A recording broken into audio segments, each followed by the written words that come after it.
didn't really view it as like a leadership role. I was growing my team and they were all working with me doing the same thing. And then at some point I realized this isn't how it works. You are the leader of this. You are supposed to be leading it. You're not supposed to be doing it and then telling them how to do it and then doing it for them. You have to accept that leadership role, which means stepping back from the doing and making sure that things are running. And this is just the next step in the business.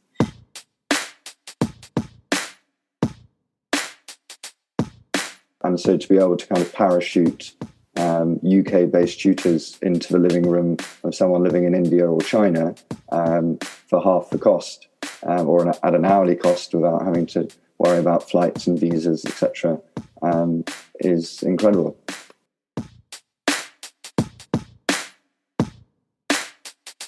And unlike schools where obviously you might go to 3 or 4, as hopefully a tutoring agency, you can see them right the way through their education. So I guess kind of the mantra for us is kind of cradle to career, but essentially that just means that we can take them along or support them hopefully along their journey.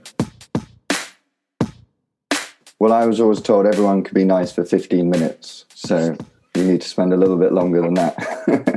Well, we're about 15 minutes into this conversation. Yeah.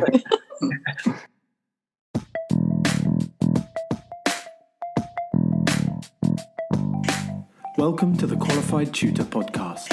I'm your host, Ludo Miller, and I'll be interviewing tutors and thought leaders from across the tutoring landscape to inspire, inform, and motivate you to become the best tutor you can be. The Qualified Tutor community is a safe and supportive space for tutors who love to learn and grow. We offer training, resources, ideas, and a chance to connect with like-minded tutors. If you'd like to continue the conversation, join our Qualified Tutor community at www.qualifiedtutorcommunity.org or find it in the show notes. Welcome to the second Mid-Love Tutoring Festival Qualified Tutor podcast episode. God, that's a bit of a mouthful. Tonight, we will be welcoming on Harry Cobb, Helen Kenworthy, and Georgina Green onto this podcast, which we have titled Running an Agency. And I think it's important that we set out nice and early that this conversation is going to be about running an agency. There are obviously so much we could talk about establishing an agency or why a private tutor could go into setting up an agency. But tonight we want to focus on that real role of being an agency or tutoring organisation leader. So really, we've had another incredible day of the festival. What a lovely way to bring today to an end. Just as brief introductions of each of our speakers, so you have a bit of context as to where the perspectives of tonight are going to be coming from. Helen Kenworthy is the founder of the Complete Works, an innovative tuition agency that works to tailor its teaching to the child's needs, particularly in the area of special educational needs and disabilities, and in the framework of learning through kind of creative expression. Harry Cobb is the head of tuition at Bonas MacFarlane, an agency really that is a pioneer of agency tutoring in this country, having been established nearing 20 years ago. Harry himself has been there for Bonus's kind of international expansion and currently helps run the Independent Schools Show, which is the largest such show in the UK.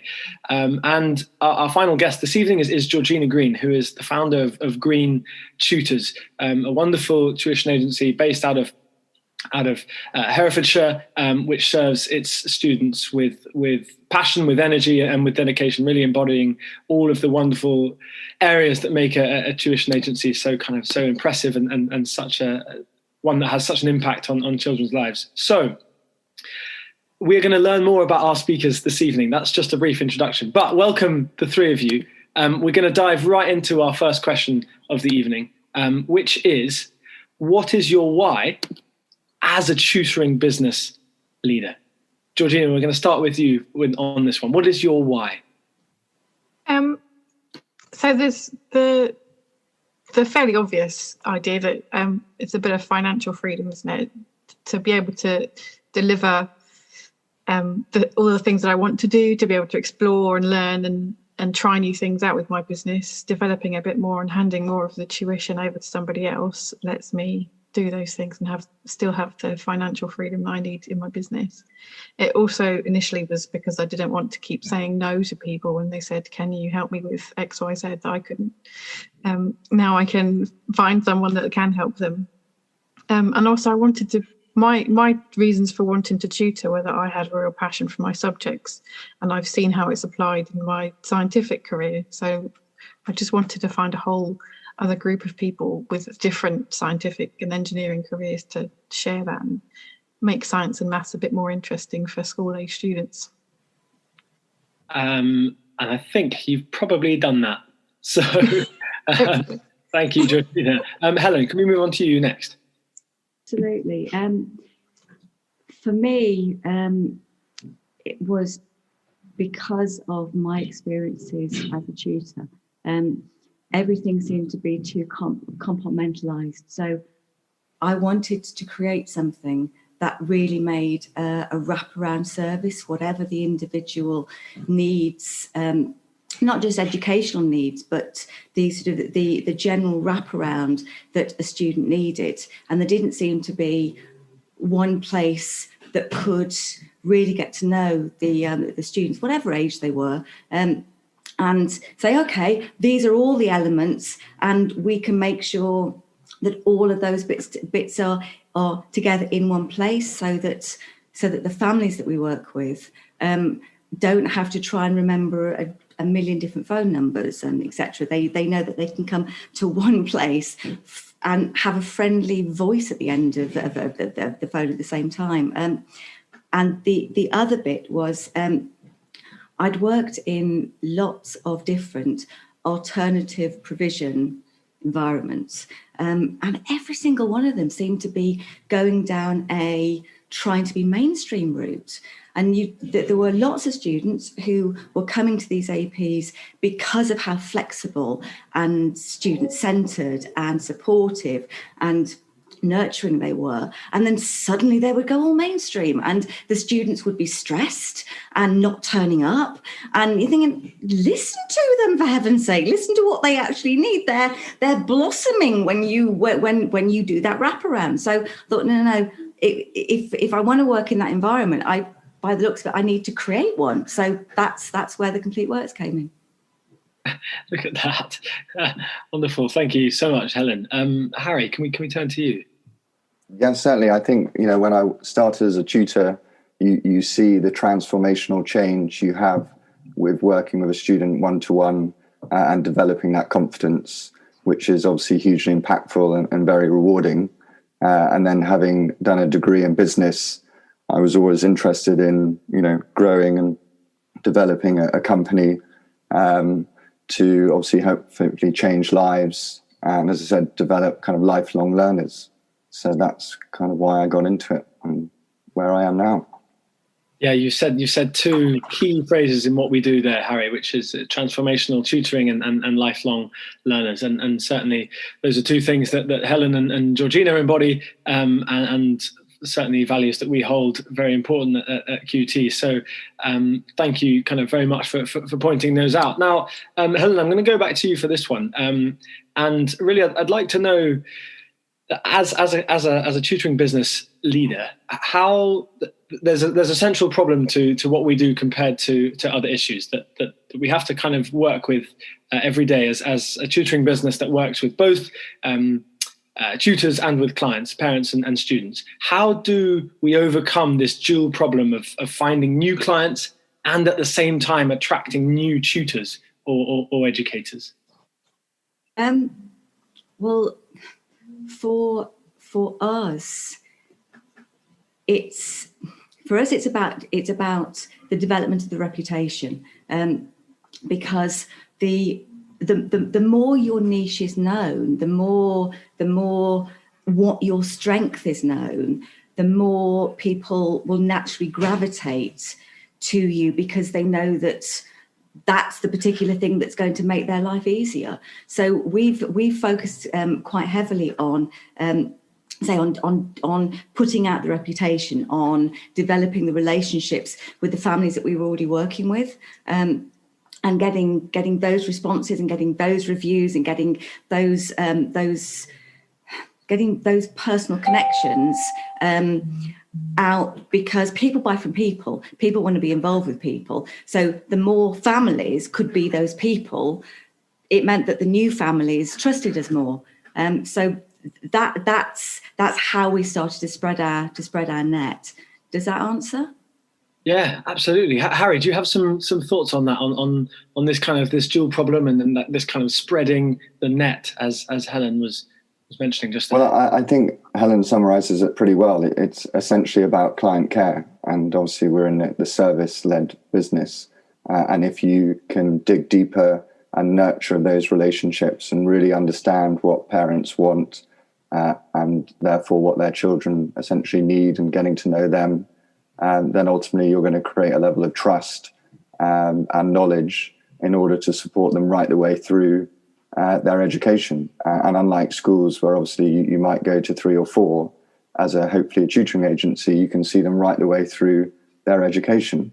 So I guess kind of a mantra for us is kind of cradle to career, but essentially that just means that we can take them along, or support them hopefully along their journey. So that's really where you build your client base from. And then from a tutor perspective, I guess once you've got a good, strong team of tutors, it's really through word of mouth referrals and their enjoyment with working with us as an agency, respecting them, giving them the training and the care that they need. And that's essentially how we're lucky to access arguably some of the best tutors in the country. Yeah. So just picking on a point you were making just a touch earlier, how do we really work out what parents want from the tutoring? They might come to your agency and say, "Oh, my child needs help," and try and shove the child onto you and say you help with their education. But how do you, as the the board of the leaders of the agency, how do you really work out what parents want from your services, Harry? Well, often they come with an objective, which is to pass the 11 plus, or to gain access into a competitive school, or obviously to kind of gain access to Oxbridge or a top Russell Group university. And for us, if it's appropriate, we will assess the student. So we do work with educational psychologists. And for us, it's understanding not only their cognitive profile, but also their personality. And then it's my skill and experience, hopefully, to essentially select the right tutor who is ultimately a mentor as well, to give them the confidence and the guidance to achieve that goal. Now, if that isn't realistic, or the expectations are not realistic from a client perspective, then again, that's obviously where we would guide the family and the tutor in order to ensure that the student develops in the way that we expect. Yeah. So, Georgina, this can be a tricky area, can't it? Matching student with tutor, as Harry has mentioned, especially as your business grows, which is something we're going to get onto in just a second. As your tutoring business grows, that job gets much harder, because you have to keep knowing your tutors and your students and your parents just as well as you did when you only had 2 of them, 2 of each. So, Georgina, how do we manage this area of continuously matching the right student with the right tutor? I think a lot of this is where, all of these points so far are quite related. Once you've established what your why is, and you're looking into growing your tutor team and finding new clients for those, all of that is done really with marketing and putting out a picture, like what your values are, what you're aiming to deliver to your customers. And everyone's going to do that slightly differently. So the people that are going to contact me are the people that like that message. So they're all going to have the same sort of values, and they're going to, like, if I've got a particular focus on supporting anxious students or people who are potentially interested in STEM careers, then they're going to contact me because they've got an anxious child that's interested in a STEM career. So for a large part of it is because they like my message. But beyond that, I'll have a conversation with parents when I first speak to them about their child and ask what's their experiences so far, what would they like to do when they leave school, what things are they finding challenging at the moment, what ways do you find to support them, and you get a really good picture of that child that 90% of the time just needs a bit more of a confidence boost, but there'll be some specific things that they need for a particular career that they're interested in or a particular challenge that they're facing. So if it's because they're a really disruptive child and their parent struggles to get them to do any work outside of school, then they need to be matched with a tutor that's going to be disciplined with them and not take any messing around in the lessons.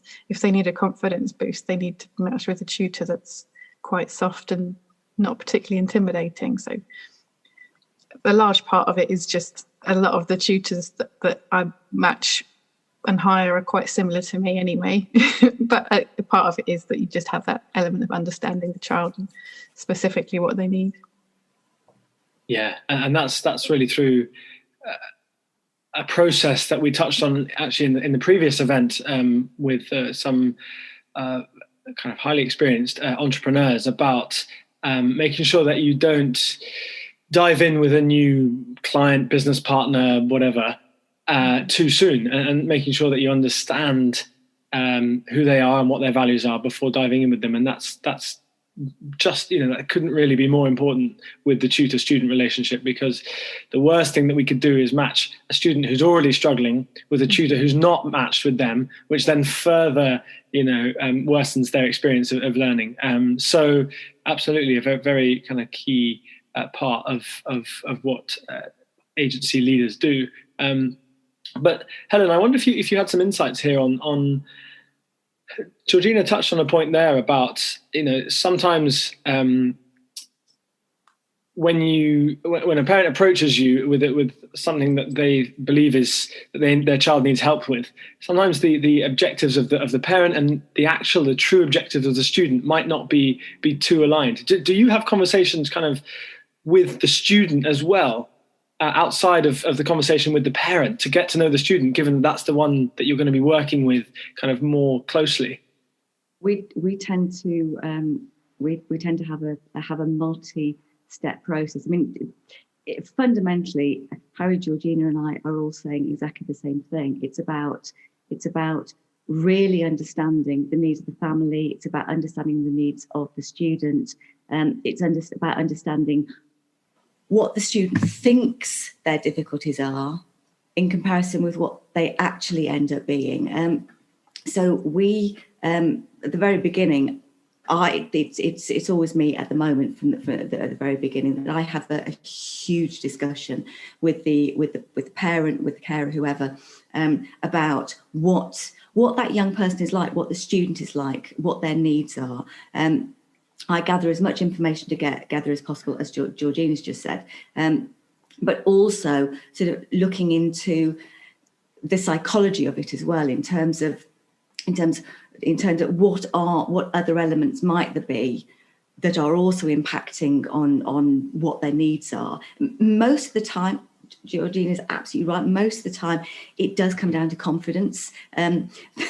More often than not, they simply don't believe that they can do what they actually can do. I mean, Julia talks about the quote often.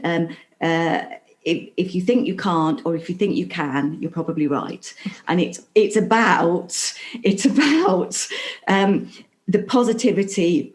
Looking at it positively, looking at the how, looking at the yes, looking at what the right route is for that student. And our steps are the first discussion, the first in-depth discussion, then a conversation with the student, as I say, to find out where they think their strengths and weaknesses are, so we can then work out where those strengths and weaknesses actually are, and then we will do a test session with them where we're beginning to get to know them, but also we're beginning to get to know how they naturally approach their work. And then once we know at that stage that the relationship is working, because you can believe that the chemistry is going to be there, but if it isn't there, then it's not going to move forward. So once we've done that first trial session, and we know that the chemistry is there, and that there's a beginning of relaxing into what they do need, then you can start cranking up into what the learning program is going to be. Yeah, getting into the real content delivery of helping that child, really furthering their progress kind of rapidly, which is what we're aiming to do. Now, Harry, when we spoke about this conversation, prior to the festival, one thing that we discussed was how the ability to get to know your tutor, which is the lifeblood of your agency, are your tutors. How the ability to get to know your tutor in this day and age, in the kind of lockdown age, has become more difficult because in-person meetings have largely been removed, and therefore understanding the personality of your tutor has got trickier.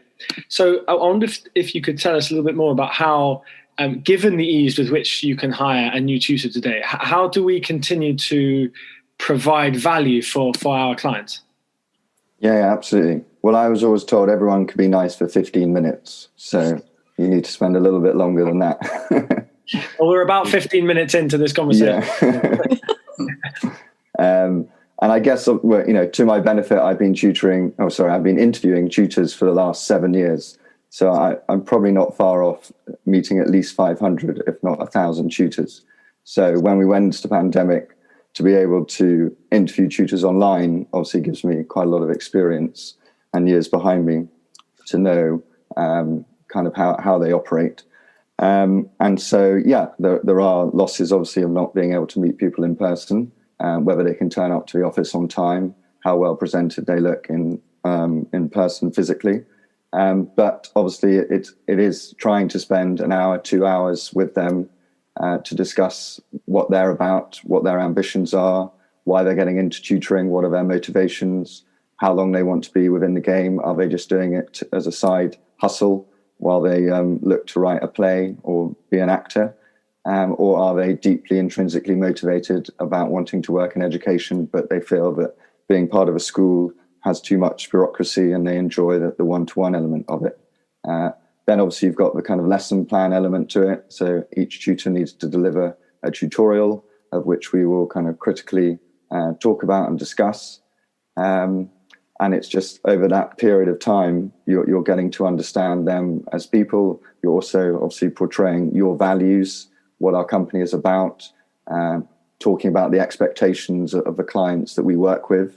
Bonas MacFarlane is kind of sets itself, I guess, in the kind of high net worth individual world where students are already independently educated, but they want, that extra support in order to access the best institutions. So it's important that tutors understand our philosophy, and that's essentially how we go about it. Yeah, I'm gonna feed back a question to you, Harry, but this question I'd like to pose to the three of you, but I'm going to start with Harry. Off the back of what you've just said, have you then found that people's motivations for getting into tutoring have changed in the past year? You mentioned there you analyse why a tutor wants to get into tutoring before you take them on. Have you seen changes in the reasons why people have wanted to get into tutoring in the past year? Well, absolutely, yeah, because, the creative industries, as an example, have been dead and buried for 18 months. So a lot of the tutors that work with us 10 years have kind of flocked back and want to obviously work with us in order to fund their way through the last 18 months.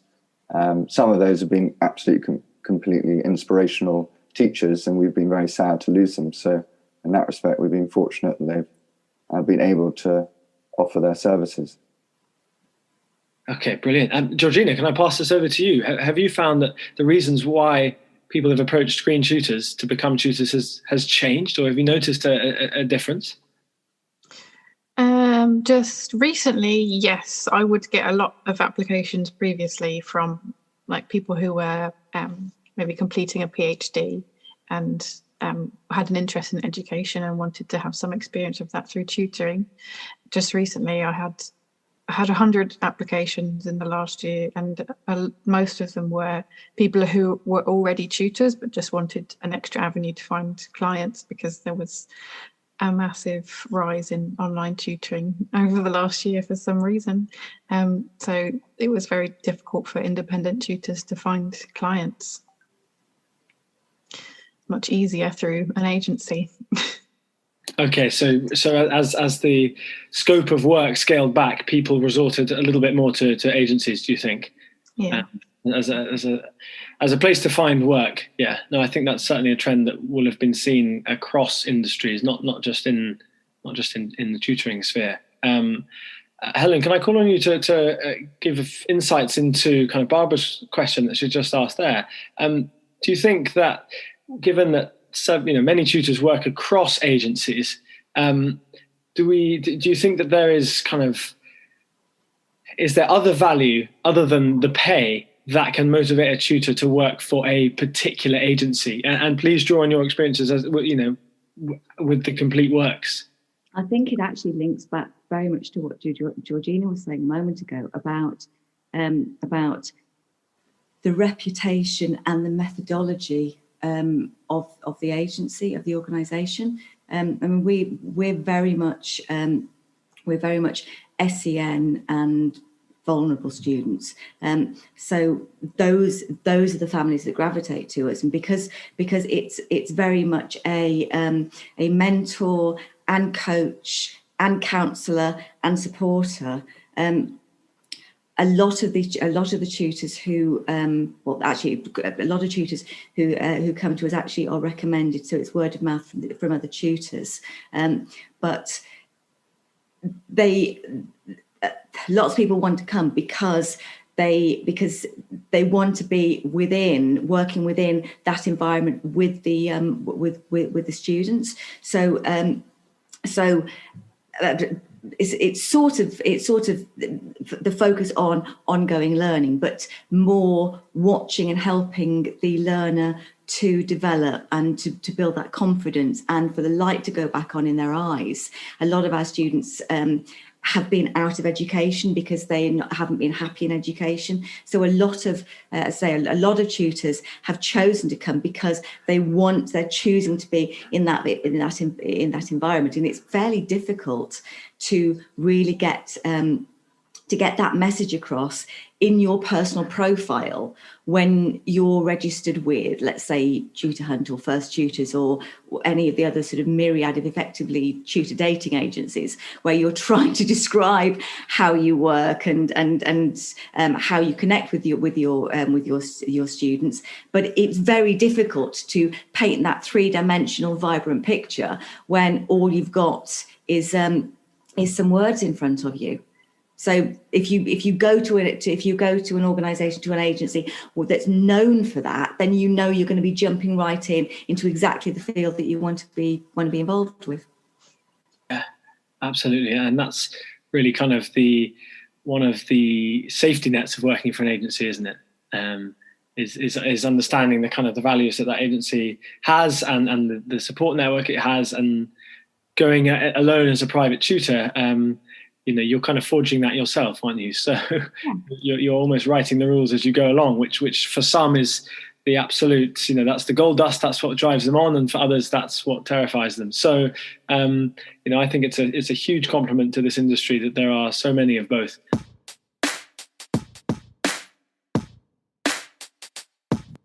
To join the growing number of qualified tutors, enrol now for the Level 3 Qualification for Tutors. This 8-week online facilitated course covers the roles and responsibilities involved in teaching and learning, with a particular focus on inclusion, assessment, and feedback. Upon completion, you'll be awarded a Level 3 in Education and Training from Ofqual recognised training provider Highfield Qualifications. You will also gain a Qualified Tutor Quality Mark, the independent quality mark for tutors. Whatever your starting point, a Qualification for Tutors has to be the next step. Enroll today at qualifiedtutor.org/training. Now, that was, what we've just been saying there is a little bit about what the purposes of a tutoring agency can serve. And now I'd like to turn a little bit towards your roles in your companies and how those have changed, how those have solidified in certain areas, and then your thoughts on kind of how those roles will look as your company grows. So I'd like to start with, What have you found, Harry? I'm going to start with you here, if that's okay. What are some of the biggest obstacles that you've found in transitioning from a smaller team to a larger business with many tutors? When you first joined Bonas MacFarlane, there were clearly far fewer tutors. So what have you seen as some of the lessons you've learned along the way in moving from a smaller team to a bigger team of tutors? I guess obviously the bigger team you have, arguably the kind of less control you might have over your team. So it's just making sure that you're delivering a message to all of the tutors, and the standard that you keep is as strong as when you had 2 clients to when you have 200 clients. So ultimately that's a challenge when you grow from 60 tutors to 600. And I guess we've been fortunate in that technology has improved significantly over time. So the fact that you can have webinars, you can communicate with tutors much more easily through WhatsApp, or through smartphones, they can ultimately turn up to people's houses on time rather than relying on the A to Z. Has definitely helped in that respect.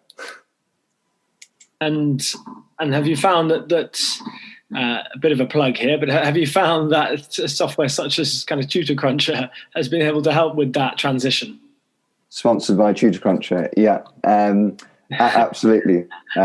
Tutor Cruncher, hopefully they'll listen to us at some point, has definitely been revolutionary for our business, just in the sense of clearly being able to communicate with tutors, for tutors who understand the system. Many agencies use the platform, so it's very intuitive.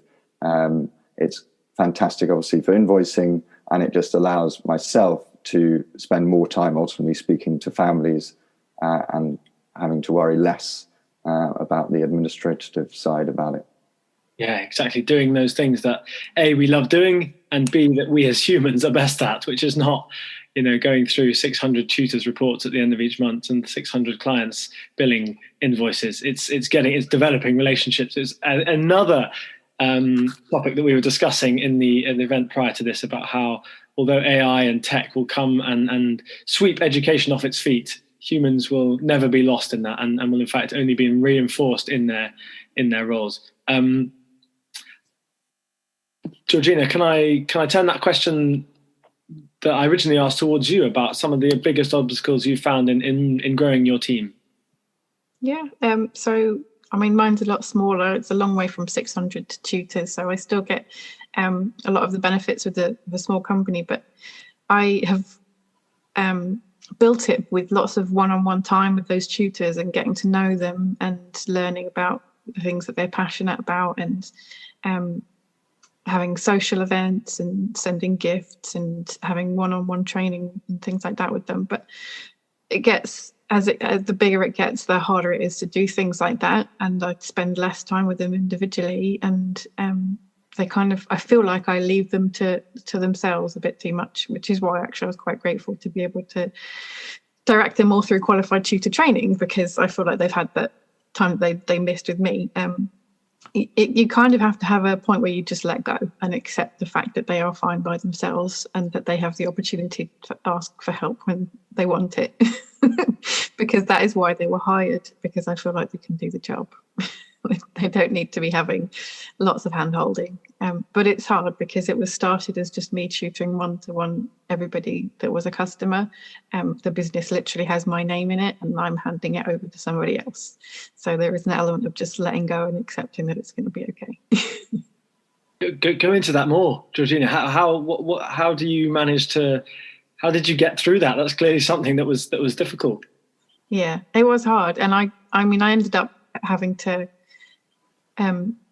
Didn't really view it as like a leadership role. I was growing my team, and they were all working with me doing the same thing. And then at some point I realized this isn't how it works. You are the leader of this. You are supposed to be leading it. You're not supposed to be doing it and then telling them how to do it and then doing it for them.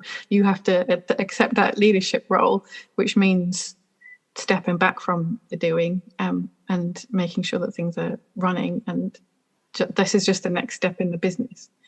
and it's just going to be a bit different. It's hard to let go, but if I'm micromanaging and trying to get involved in everything that's happening, I'm not allowing them to do it properly, and I feel like they won't actually give as much to things as if they're just left to do it their own way. And if you micromanage at every stage a student in a tutoring session, then they'll never take those next steps themselves, will they? If every step of the way you're telling them how to do it and what to do, and getting your fingers in all of those pies, then you're not going to allow those people to flourish. So that's modeling effective practice in what you're doing, Georgina. Absolutely. Now, Linda has just asked a really pertinent question, actually, that I'm going to pose to Helen first. We've all been tutoring online, and for many that's there to stay because it works so much better. And some of us, including Lucy, who's in the audience tonight, have been tutoring online much before the pandemic hit. But Linda's asking, do you see online tuition still serving kind of a big part of your company, even though we could move back to face-to-face? Do you find that the lessons we've learned from online tutoring will still continue to play a big part? Absolutely, definitely, yes. Despite all the negatives of the last year and a half and how terrible the lockdowns have been and all the rest of it, actually, there have been some wonderful positives, which includes the technology that's come online, the tools that have suddenly become available, the training and the tools so that you can see how things marry up and how creative you can be and how encouraging you can be. And students who haven't been able to leave their own bedrooms for ages actually can engage and be encouraged through a screen in their own room. So there are so many positives from online. Plus, as Lucy says all the time, we've got a global reach now. So definitely, we will carry on using all the online resources, all the online provision for the foreseeable, and where face-to-face and one-to-one and whatever it is the right way forward for the group or for whoever the learners are, then fine, that's what we'll come back to. But there are just such massive positives to the online. It would be insane to throw it out the window. No, well, we don't plan on doing that. So rest assured. Harry, do your experiences match up with that? Absolutely. I'd echo exactly what Helen said. I think in addition to that, sometimes in the UK, families were very reluctant to have online tutors come into the home, particularly in London, because obviously you can access great quality of teachers into your home. But actually, having someone in your house every week can become quite invasive. And to have the ability to have someone come in online makes life a lot easier, particularly if they're slightly older students and they need some corrections looking over, or they've just had an essay back and they want it scanned over before they go into class the next day. It's got huge benefits. And on top of that, we work with a huge international community, many of who are trying to access top academic institutions within the UK. And while we still send lots of tutors overseas and abroad, there's a huge cost implication to that.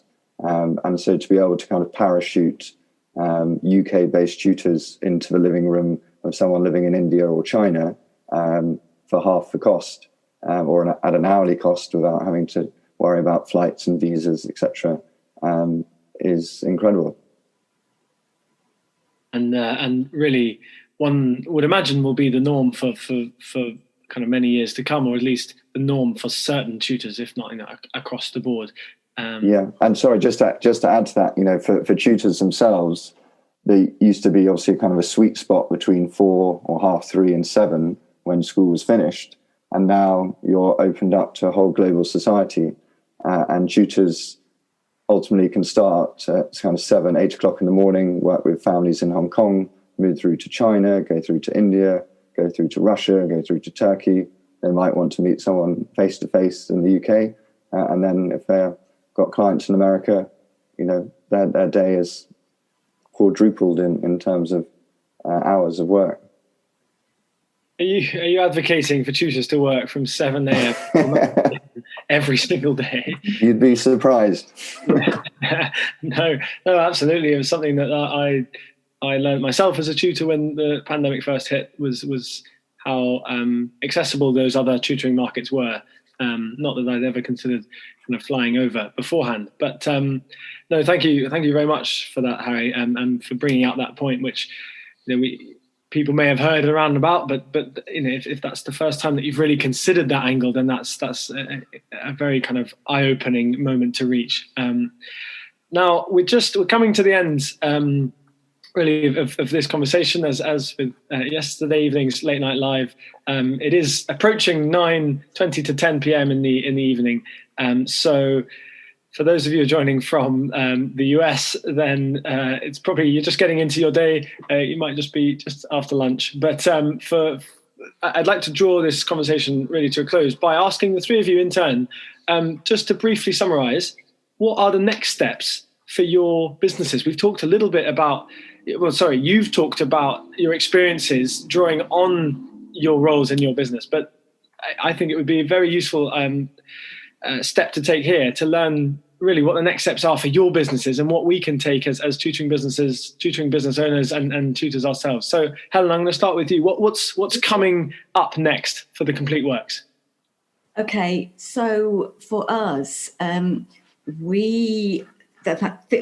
about what we were just saying about online and tools, etc. And we are very aware of the fact that lots of our students have insomnia, etc., where they want somebody at 3 o'clock in the morning, 4 o'clock in the morning. So our next step is to we're in the process of creating a whole range of resources that are available online whenever they need it, with a personal kick to it. So they feel that they got us there and they can ask us whatever they need, but it's there whenever they need it. Wonderful. Cannot wait to see the development of that. I think that sounds like a really personalized touch, enhancing this digitalization that we have. Georgina? So I'm basically practicing further what I was saying earlier, that I need to take hands off, and what I was saying yesterday, that I need to take holidays. So I'm looking at putting in more automation so that essentially I'm needed less. Ultimate goal being I'm not needed at all, but I think I would still love to be able to meet students as much as possible. That way I can focus on adding extra. So I want to add, now that people are actually using their computers for tuition and comfortable with that, just add more online resources and things that people can dip into when they need to, and that all of the tutors can use when they need to. Absolutely. So really kind of enhancing Green Tutors, or your role in Green Tutors, by not being involved in the kind of operational level, which is so important for an entrepreneur to think about. Julia taught me that one. So Harry, you have the pleasure of the final words here. What are the next steps for Bonas MacFarlane? I think for us, for a long time, the most competitive schools have really been focusing too much on academic assessment. And fortunately, it is shifting a little bit more to actually understanding the pupil, and as a consequence, investing more times in the interview and doing kind of day assessments to see how they interact with their peer groups.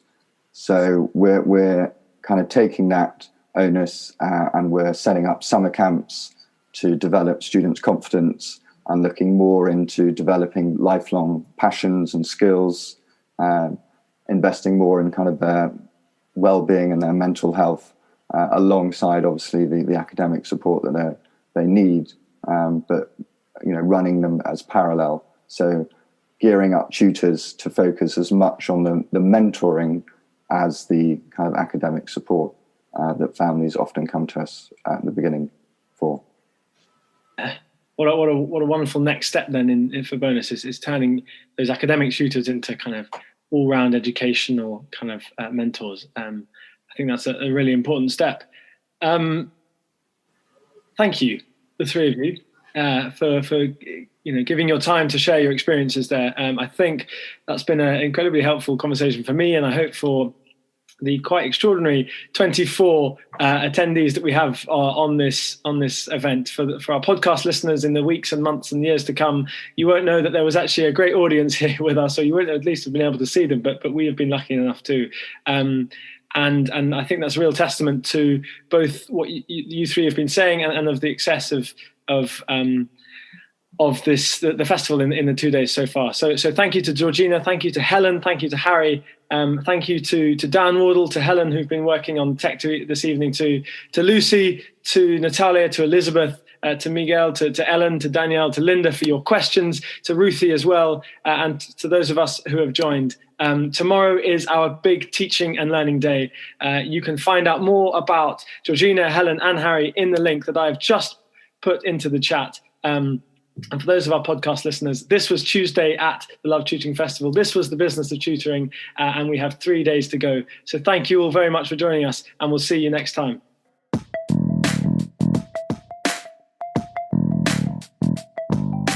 Thanks for listening to the Qualified Tutor podcast, where tutors share their expertise to support the tutoring community.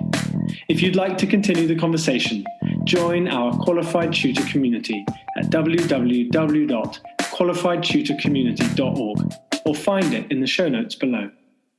We exist to connect, share, and learn with you because tutoring is a small job that makes a big difference.